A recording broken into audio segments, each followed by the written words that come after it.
Към различните е типична и за нацизма.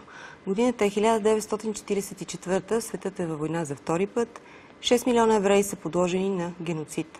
Следващата история ни връща 73 години назад и ни води в концлагера Аушвиц, а нейн разказвач е 87-годишната Жулиана Сергиенко. С нея ни среща Александра Кръстева.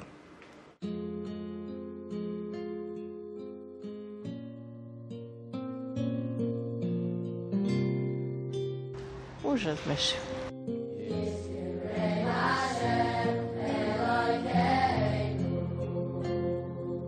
Аз съм родена в Унгария. И там съм израснала и когато бях на 14 години, това беше през 1944 година, Германия окупира Унгария. Война. Започна войната.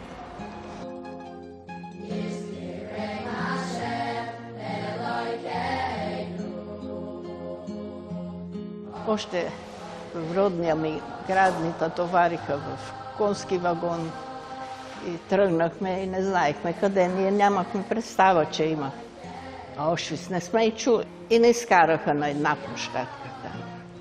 И казаха отделно жените, отделно мъжете, в редици по 5. И аз тогава видях за последен път баща ми. Дори нямахме време да кажем довиждане. И ние с майка ми, с баба ми се наредихме при жените, който минаваше пред една комисия от немски офицери и те сочиха кой е подходящ за работа, кой не. И тогава баба ми беше отделена от нас. И ние с майка ми попадахме в групата на тези, които ще работят. И след това ми закараха в една баня, там ни постригаха, солиха ни всичко и ни дадоха някакви райирани дрехи. И това, така започна живота в концлагер.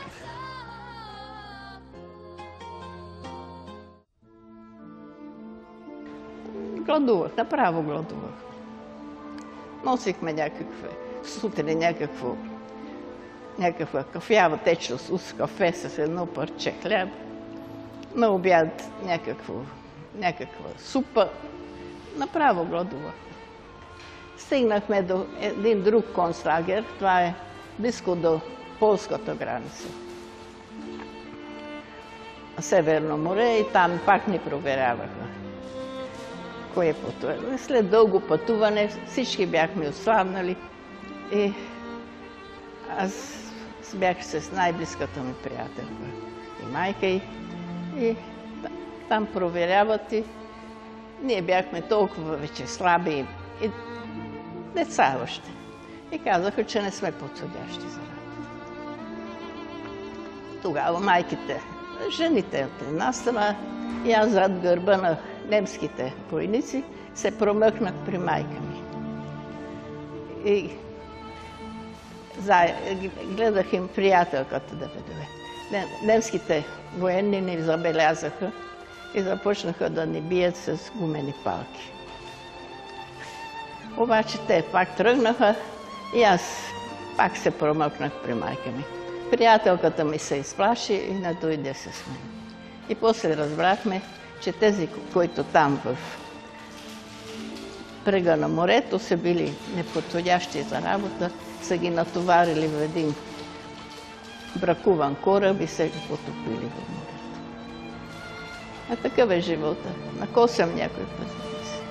Ако бях се изплашила от гумените палки, нямаше да имам смелостта да продължа да се боря за живота си. И най-страшният момент беше, че не знаехме какво става с близките ни. Нямахме представа. Нямахме представа къде е баща ми. Още в Аушвиц ни обясниха едни, които преди нас са закарани, да не мислиме, че тези, които са отделени от нас, още са живи. Те веднага каза, са ги закарали в газови камери. И така разбрахме, че баба би и най-близките други приятелчета, че ги няма вече. Това е ужас. Към края на войната вече Ние не знаехме, нито знаехме дата, нищо не знаехме. Слушахме немските военни какво приказват помежду си и оттам вадихме заключение какво става по света. И по едно време над лагера ни започнаха самолети да летят и разбрахме, че фронта наближава, че там са английски самолети. И ни евакуираха. И ни закараха посока изток, по строй. Голи, боси, без ядене и германците ни пазят да не избягат. По едно време стигнахме до някаква гора и усетихме, че германците ги няма. И казвам, какво става? Значи края на войната. Така се случи.